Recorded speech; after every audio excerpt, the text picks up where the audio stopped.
Elas kord ühes kauges kuningriigis. Vapper rüütel nimega Mart, kes kandis sädelevat kiivrit ja veel sädelevamaid veendumusi. Ühel hommikul, kui teised kuningriigid rääkisid sellest, kuidas kurikaval draakon nimega Kreml oli naaberkuningriigi Ukraina vastu tuld pursanud, teatas rüütel Mart pidulikult, et tegelikult peab draakon hoopis püha sõda. Kuningriigi rahvas vaatas üksteisele otsa, nagu oleks keegi öelnud, et hunt on taimetoitlane ja elab nüüd seenetoidul.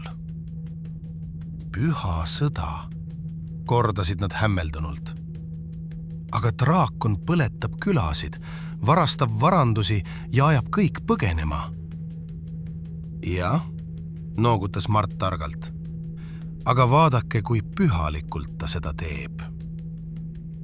Siis ilmus päris muinasjutu haldjas, kellel oli kombeks tõde rääkida, isegi kui see mõnele ei meeldinud. Ta raputas oma sädelevat võlupulka ja ütles: Kallid inimesed, kui keegi räägib teile, et draakoni tuli on püha valgus, siis on see märk, et keegi on omal ajal Kremli draakoni juures töötanud. Ja nii õppis kuningriik, et Moskvas käinud rüütleid nagu Mart, Donald Trump ja Viktor Orban ei saa usaldada, sest nad on Kremli draakonilt külakosti saanud ja laulavad tema rütmis.